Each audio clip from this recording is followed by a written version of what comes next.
Hola, te saludamos con gusto en esta sesión de Aula SEMS HD, donde abordaremos los temas de la estructura interna de la Tierra, procesos endógenos y exógenos que determinan la formación del relieve continental y marino, así como la hidrosfera, aguas oceánicas, continentales y el ciclo hidrológico.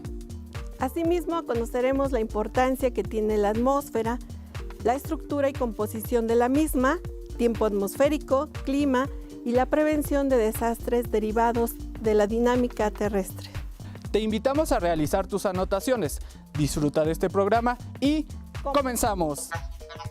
Una erupción o un terremoto pueden provocar la fractura y el derrumbamiento del material acumulado en las partes altas del volcán y producir una gran avalancha de escombros. Sin embargo, el riesgo más conocido ante un volcán activo o semiactivo es la exhalación de cenizas, que pueden producir enfermedades respiratorias. En estas zonas también existe el riesgo de deslizamiento de tierras, que consiste en el desplazamiento de suelo o rocas debido a la gravedad. Los deslizamientos pueden producirse por lluvias copiosas, erosión del suelo o temblores, pero también pueden ocurrir en zonas cubiertas por espesas capas de nieve. A veces pequeños desprendimientos iniciales pueden considerarse un aviso de posteriores derrumbes de tierras en gran escala. El vulcanismo es uno de los procesos geológicos más impactantes que posee la capacidad de transformación para la superficie de la Tierra. Debido a esto, a través de las diferentes eras geológicas, el relieve terrestre ha tomado la forma que conocemos hoy en día. Vamos a verlo. Los volcanes son conductos a través de los cuales los gases y roca fundida o magma que se encuentra bajo la Tierra son expulsados al exterior. Un volcán se forma cuando esta masa ardiente en fusión se abre paso entre todas las capas sólidas del planeta hasta la corteza terrestre. Por lo general, el volcán crece en forma de cono y a través de un conducto expulsa el material sólido, líquido y gaseoso que se encuentra debajo. El tamaño inicial de todo volcán es pequeño, pero el material incandescente que expulsa se derrama sobre él, se enfría y va formando capas que se sobreponen hasta alcanzar grandes dimensiones. La erosión es el desgaste de suelos y rocas que se producen por distintas causas en la superficie de la Tierra. Este fenómeno sucede por diversos agentes erosivos como el agua, los vientos, los vegetales, animales y el ser humano. Vamos a conocer más sobre este proceso. Los paisajes que vemos en la Tierra no son los mismos de hace cientos, miles o millones de años.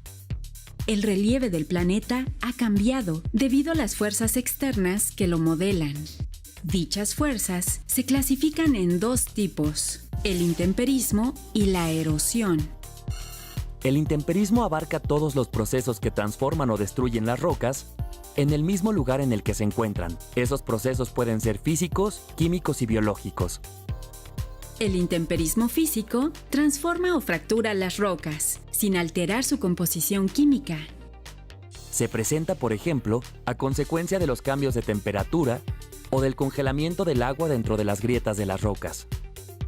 El intemperismo químico modifica la composición de las rocas y puede dar origen a ciertos minerales, a través de procesos como la oxidación, la carbonatación y la disolución.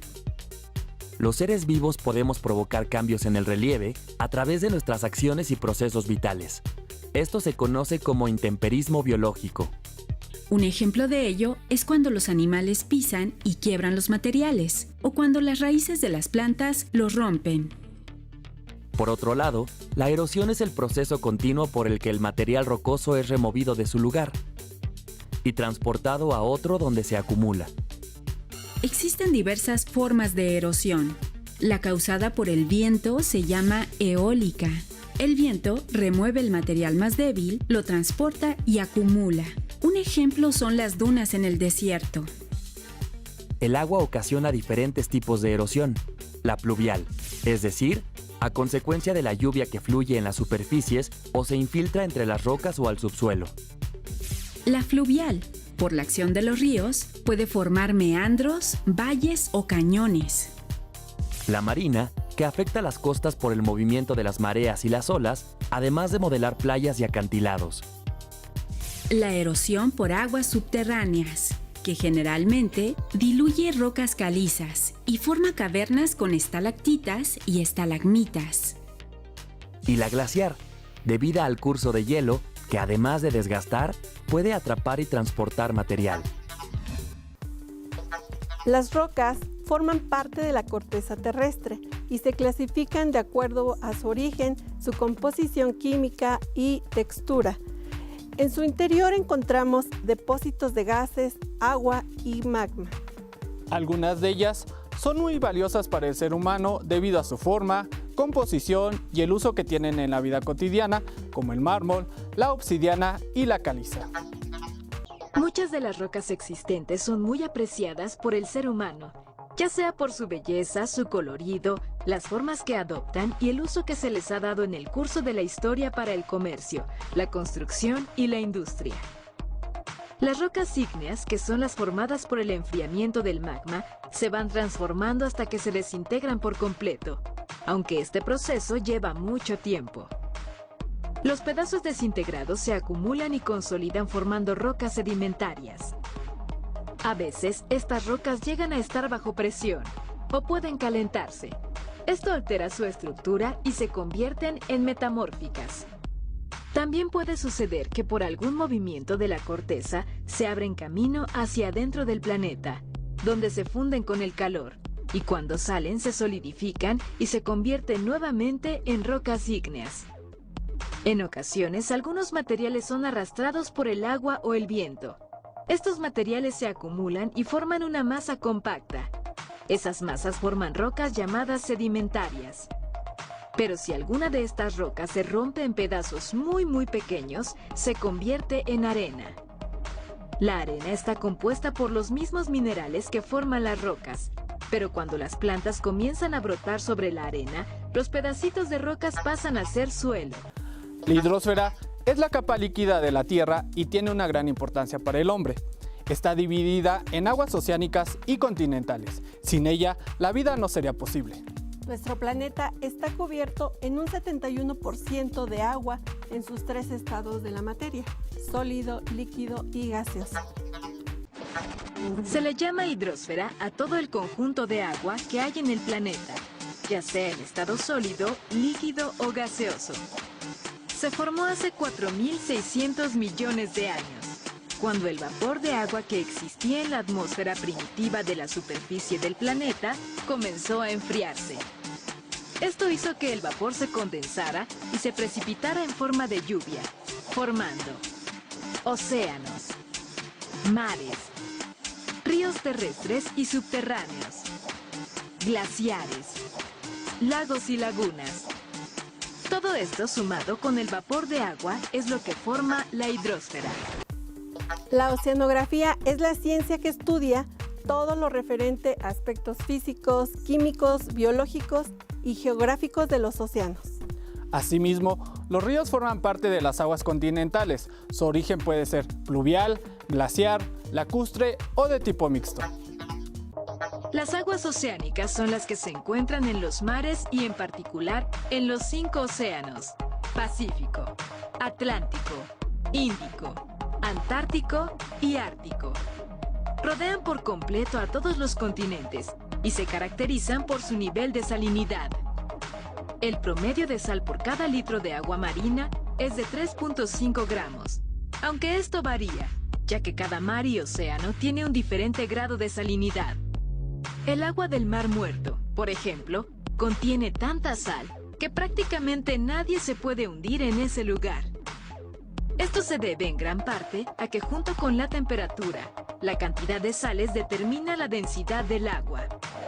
Otra característica de las aguas oceánicas es su color, que en general se caracteriza por una tonalidad azul debido a la reflexión de los rayos solares. Esta luz suele llegar hasta medio kilómetro abajo. Sin embargo, como la profundidad promedio de los océanos es de casi 4 kilómetros, en el fondo reina la absoluta oscuridad. Además de influir en el color, el sol también incide en la temperatura de las aguas oceánicas, ya que como los rayos solares llegan de manera perpendicular, los mares y océanos cercanos a los polos presentan temperaturas más bajas que los que se encuentran próximos al ecuador. En promedio, la temperatura de las aguas oceánicas es de 3.8 grados centígrados, pero desciende a mayor profundidad. Por otra parte, el constante ascenso y descenso del aire y su contacto con estas aguas también propicia cambios de temperatura y genera la regulación térmica en la atmósfera. La circulación del agua en sus diferentes estados alrededor del mundo se conoce como el ciclo del agua. Este ciclo es la transformación continua originada por la radiación solar y además comprende varias fases. En su forma más simple, el ciclo hidrológico inicia cuando los rayos del sol llegan a las superficies con agua en estado líquido. El calor que se produce hace que parte del agua se vaporice y quede en estado gaseoso, en el viento. Al llegar a cierta altura, este vapor se enfría y se condensa, es decir, pasa de estado gaseoso a líquido y por gravedad cae de nuevo a la tierra en forma de lluvia. A veces, en este proceso, el vapor de agua que está en las alturas se enfría mucho más y luego de pasar a un estado líquido llega al sólido. Y nos podemos dar cuenta de que tuvo lugar este fenómeno porque la lluvia incluye granizo. En la atmósfera encontramos diferentes estructuras. Su composición no es uniforme debido a que sus capas o estratos presentan diferentes temperaturas y composición química. La atmósfera es fundamental para la conservación de toda forma de vida en el planeta y para facilitar su estudio se han dividido en varias capas como troposfera, estratosfera, mesósfera, ionosfera y exósfera. La atmósfera terrestre es una capa o cubierta de gases que rodea al planeta. Está compuesta en su mayoría por nitrógeno y oxígeno, además de una mínima proporción de gases como argón, ozono, neón y helio, entre otros. Este manto, que en sus primeras 3 capas tiene un espesor aproximado de 80 kilómetros, se encuentra sujeto al planeta gracias a la fuerza de gravedad. La atmósfera permite que la vida sea posible en la Tierra, ya que evita la entrada de rayos dañinos del Sol, como los ultravioleta. Controla el contacto con los gases inertes de la alta atmósfera, que son venenosos. Regula la temperatura del planeta y contiene el oxígeno necesario para la vida. La atmósfera se divide en 4 capas a partir de la superficie terrestre, específicamente del nivel del mar. Ellas son troposfera, estratosfera, mesósfera y termósfera o ionosfera. Cada una es más gruesa que la otra conforme se alejan de la superficie terrestre hacia el espacio exterior. La troposfera es la parte de la atmósfera más cercana a la Tierra. Es donde se desarrolla la vida en todas sus manifestaciones y se originan todos los fenómenos climáticos. Tiene un espesor de unos 8 kilómetros en los polos y alcanza de 16 a 20 kilómetros en el ecuador. En esta vuelan los aviones comunes. En la troposfera se concentra el 75% de todos los gases de la atmósfera y el vapor de agua que ayuda a regular la temperatura del planeta. Luego viene la estratosfera. En esta zona es donde se encuentra el ozono, elemento que absorbe radiaciones que son dañinas, como los rayos X, ultravioleta y gamma. Su espesor alcanza los 50 kilómetros y la temperatura desciende. En esta capa solo pueden volar aviones de uso militar y el desaparecido ultrasónico Concorde. De los 50 a los 80 kilómetros está la tercera capa, que es la mesósfera, en donde hacen combustión los aerolitos, rocas y cualquier pedazo de material del espacio que entra a la atmósfera. Aquí se halla solo el 0.1% del aire de la atmósfera, y la temperatura llega hasta menos 80 o 90 grados centígrados. En la cuarta capa, llamada ionosfera o termósfera, prácticamente solo hay hidrógeno. Se encuentra entre los 90 y los 400 kilómetros de altura, y en ella existen átomos cargados eléctricamente llamados iones, que por reflejar las ondas electromagnéticas permiten las transmisiones de radio y televisión. Más allá de estas 4 capas está la exósfera, a una altura de más de 700 kilómetros de la Tierra. Está en pleno contacto con el espacio exterior y su límite podría alcanzar hasta los 10.000 kilómetros. Queda inserta en la magnetosfera, que es el campo magnético de la Tierra. La meteorología es la ciencia que estudia los fenómenos que ocurren en la atmósfera. El tiempo atmosférico es un estado momentáneo de la atmósfera en una región particular de la superficie terrestre. Entre sus características están la temperatura, humedad, radiación, presión atmosférica, la presencia de lluvias, vientos y otros fenómenos meteorológicos. El tiempo atmosférico es la condición en que se encuentra la atmósfera en un determinado momento y lugar. Puede ser frío, caluroso, con fuerte viento o con lluvias, entre otras posibilidades. Y cambia todos los días, o en cuestión de horas, porque el aire en la atmósfera está siempre en movimiento y distribuye la energía del sol. Así, por ejemplo, en un mismo día puede haber sol en la mañana, llover por la tarde y en la noche el cielo puede estar completamente despejado. Para determinar el clima de un lugar, los expertos registran y evalúan el tiempo atmosférico del punto en cuestión durante años, para concluir cuál es el habitual. Existen elementos geográficos que influyen en el tipo de clima, como la latitud, la altitud, la cercanía al mar y las corrientes marinas. Como sabemos, la latitud es la distancia que existe entre los polos y el ecuador. Esto determina las grandes franjas climáticas, ya que por la forma inclinada de la Tierra, los rayos del sol llegan con diferente intensidad dependiendo de la ubicación de la región. Por otra parte, la altitud, como su nombre lo dice, es la altura en que se encuentra un punto determinado respecto al nivel del mar. Este elemento influye en el mayor o menor calentamiento de las masas de aire. Por eso, en los lugares altos, experimentamos más frío que en aquellos que se hallan al nivel del mar. Por ejemplo, en Chihuahua, que se ubica a gran altura, se registran temperaturas hasta de menos 7 grados centígrados en el invierno. En contraste, en el estado de Guerrero, su temperatura invernal no suele disminuir de 12 grados centígrados.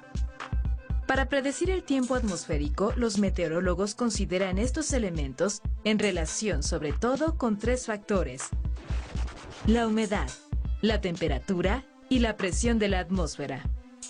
La humedad hace referencia a la cantidad de agua contenida en la atmósfera. Se genera con la acumulación de vapor de agua, por lo que suele ser mayor en la cercanía al mar. La presión, que se refiere a la fuerza que ejerce el peso de la atmósfera, suele disminuir con la altura, ya que la mayor parte de esta capa gaseosa se encuentra en la troposfera. Y la temperatura, que es producto de los rayos solares y del calor retenido por la atmósfera, varía también conforme la altitud y la latitud, entre otros factores. La recopilación de todos los datos meteorológicos permite establecer las distintas zonas climáticas en el planeta. Debido a los cambios constantes en la dinámica terrestre, debemos tener presentes las medidas de protección recomendadas por nuestras autoridades para prevenir y reducir daños mayores y víctimas durante las contingencias. En los últimos tiempos, las alteraciones climáticas son la reacción de la naturaleza ante nuestra imprudencia. Por eso debemos cuidar nuestro planeta. Si aún quieres conocer más sobre estos temas, consulta a tu docente o escanea este código QR para revisar más contenidos sobre geografía. También puedes suscribirte a nuestro canal en YouTube, darle like, activar la campanita de notificaciones y seguir las transmisiones de Aula SEMS HD en Facebook y por radio y televisión de Hidalgo. Para cuidar de nuestro planeta, debemos conocerlo. Nos vemos pronto. Procura realizar actividades físicas como bailar o correr. Eso te ayudará a tener una buena salud física y mental. ¡Nos vemos!